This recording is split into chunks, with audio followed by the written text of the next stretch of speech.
আজকে অনেকটা দিন ধরে আমার ঘরের রুটিনের কোনো কাজ আপনাদের সঙ্গে শেয়ার করা হয় না। আমারও ভালো লাগে না, অ্যাকচুয়ালি এই কাজটা হচ্ছে আমার সবথেকে পছন্দের কাজ। সেজন্য আমি যত ভিডিও আপলোড করি না কেন, আমার এই কাজগুলোর ভিডিও আপনাদের সঙ্গে শেয়ার না করলে যেন আমার ভালোই লাগে না। তো যাই হোক, মাঝখান দিয়ে কিন্তু আমাদের ঘরটা একটু চেঞ্জ করতে হয়েছে, একটু জায়গার প্রয়োজন ছিল। তারপর জায়গাটা খুললে একটা বেডও আমরা ঘরের মধ্যে পাততে পারবো, সেজন্য একটু ঘরের যে সেটিংটা একটু চেঞ্জ করতে হলো। সেটা খুব তাড়াতাড়ি করেছি, কারণ জন্মদিনের আবার বাবু কেক কাটবে, আবার বাবার এক্সাম চলছে, তো সেরকম করে গুছানো এখনো হয়ে ওঠেনি।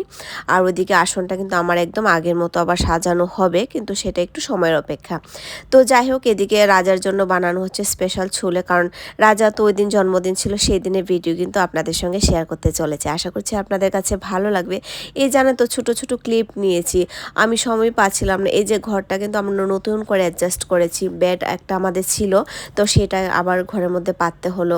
তো সেই জিনিসপত্র এলোমেলো নিয়ে না মোটামুটি অনেকটা একটা চাপে ছিলাম। আর এদিকে স্কুলে বাচ্চাদেরকে ছেড়ে আসা, টিউশনে নিয়ে যাওয়া, সব কিছু মিলি। তো যাই হোক, রাজার বাবা ডিউটি করে এসে এই যে ঘরটা মোটামুটি একটু ডেকোরেশন করেছে, অল্প কিছু করেছে, সেরকম কিছুই করা হয়নি। তো একটু না করলেও চলে না, কারণ একটা বাচ্চা সারাটা বছর অপেক্ষা করে বসে থাকে যে জন্মদিনটা কবে আসবে। মা তো হ্যাপি থাকেই, কিন্তু মার হাতটা তো বসে থাকতে পারে না, সারাদিনই কাজে ব্যস্ত থাকে মায়ের হাত। আর এদিকে বাচ্চাদের তো একটু মনের মধ্যে উৎসাহ থাকে যে কেক কাটবে, ওর 4-5টা সঙ্গী হবে। তো সেরকমটাই আমিও সেরকম ভাবি গিয়ে একটু আগে আমাদের কোয়ার্টারে কয়েকজন বাচ্চাকে নিমন্ত্রণ করে চলেছি। ওরা কিছু বাচ্চা রাজার সঙ্গে পড়াশোনা করে, কিছু আমার পরিচিত, সেরকম নিয়ে ছোট্ট একটা আমরা সেলিব্রেশন করেছি, একদম ছোট। আর এখানে এই যে বাবুটা পাশে দেখছেন, ও যতটা কিউট ততটাই কিন্তু সোজা, খুব ভালো একটা বাচ্চা, প্রতিদিন আমাদের ঘরে আসবে আর খুব আদর লাগে জানেন তো। আর এত আদো আদো কথা কয় না, মানে কি যে বলবো, মনে হয় সারাদিন ওর সঙ্গে বসে কথা বলি। মানে ওর মনে কিন্তু সেরকম কিছুই নেই, একদম বাচ্চাদের মন মনে হয় ভগবান সত্যি ওই মনে বিরাজমান। তো সেটাই, বাবু খুব খুশি, আমার বাবুও খুব খুশি। ওই বাবুটা দেখুন, ওই সময় যা একটা কাণ্ড করেছে, মানে চট করে ঘরে গিয়ে ওর বাবাকে বলছে যে আমার বার্থডে আমি আগামীকাল পালন করতে চাই, রাজা ভাইয়ার মতো। সেরকম পরের দিন কথাটা শুনে এতটা হাসি পেয়েছে, কি মিষ্টি কথা।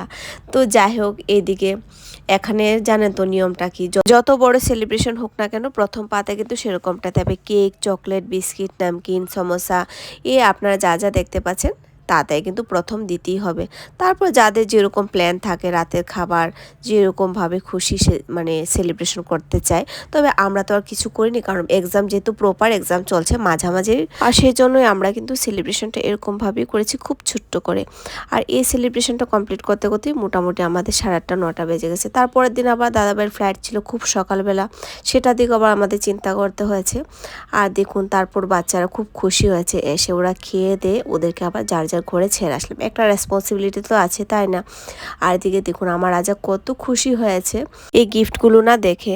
তারপর এক এক করে প্রত্যেকটা গিফটই কিন্তু ওপেন করেছে, কখন সবাই ঘরে যাবে ও গিফটগুলো দেখবে।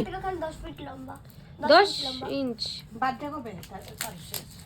5 জানুয়ারি মতন তো আছে, 5 মার্চের মতন। হ্যাঁ, বেস্ট ফ্রেন্ডের বার্থডে চলেছে। আমার ফেভারিট জিনিস।